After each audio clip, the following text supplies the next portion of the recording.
The US dollar is about 60% of the value of all the currency on the planet, and more than half of the dollars reside outside the United States. The reason every country has US dollars is, first of all, that's what central banks use as the reserve currency. Second of all, oil is priced in dollars. So this is the world, and what you see here is that these are the countries that are avoiding the US dollar in trade. They're doing bilateral agreements where they'll either hold each other's currency and settle that way, or they're establishing, like right now, they're talking about a Brics bank, Brazil, Russia, India, China, and South Africa, having a bank that will do settlements between the countries directly without using the US dollar. These countries, they tried to avoid using the US dollar, like Iran tried, and we banned them from using SWIFT. How many here have made wire transfers before? So do you know what a SWIFT number is? It's a code that you plug in, and this SWIFT system is what transfers those dollars from one person's account to another person's account. Well, Iran decided that they were going to sell oil only in euros.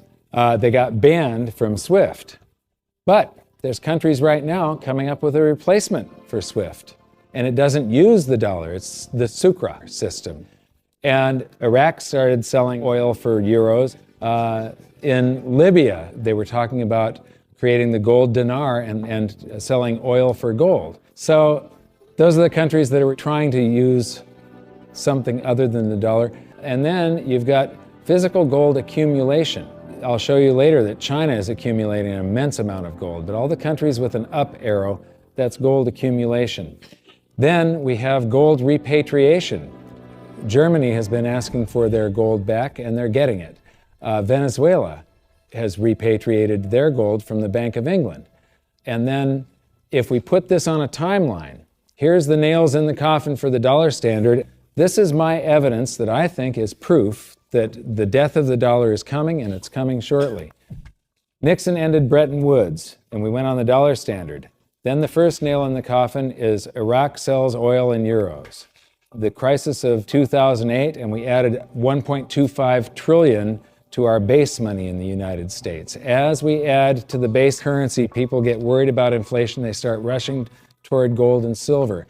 Iran ends oil sales in dollars, and they're taking commodities in trade for oil. They're taking, in Turkey, they take the local currency and then buy gold in Turkey and export the gold to Iran. So they're basically selling oil for gold. They do the same thing with India. QE2, quantitative easing, that's more currency printing in the United States. Libya, China and Russia bypassed the dollar. They did a bilateral trade agreement where they hold each other's currency, and they do direct debt settlement without having to wire transfer US dollars. Chinese president just recently said that the dollar as the world's reserve currency is a product of the past. Utah recognized silver and gold as money. China and Iran bypassed the US dollar with a bilateral trade agreement. Venezuela repatriates its gold. China and Japan trade directly. India and Japan bypass the US dollar. Russia and Iran trade directly. Iran sells India oil for rupees and commodities. China and Brazil trade directly. Swiss citizens demand gold repatriation. African countries ban the dollar. In Zambia, you can go to jail if you use US dollars. Quantitative easing number 3. They have announced at the Federal Reserve that they're starting with $40 billion of currency that they're creating each month, and now it jumps to $85 billion. That's more than $1 trillion a year. And remember, it took 200 years to go from no dollars to 825 billion, and now they're going to create $1 trillion every year. Iran trading energy for gold. Singapore removes tax on money. Germany repatriates 150 tons of gold from the New York Fed. The citizens of Netherlands demand gold repatriation. Ecuador repatriates part of its gold reserves. Austrian citizens demanding gold repatriation. China acknowledges fundamental market shortage of gold. And now, the Fed is increasing the rate of printing. I said from 40 to 85 billion every month, just over $1 trillion per year. So those are the nails in the coffin for the dollar standard. And if you noticed, they're all speeding up and they're all happening right now. You don't have a whole lot of time. And if you wait too long, then the opportunity is gone. So these are changes in Chinese holdings. They are accumulating gold. They are getting rid of U.S. Treasury bonds. This is gold held in China. The green line is the cumulative gold. That's on this side, this scale. So it's gone from about 700 tons to almost 6,000 tons. And the past couple of years here, they have ramped up their buying. They know that the dollar standard is coming to an end, and they are protecting themselves. And you're probably going to see gold-backed renminbi someday, the yuan. This isn't going to be pretty when it happens. I am not an end-of-worlder or a doomsday guy. All you can do is play the hand that you are dealt.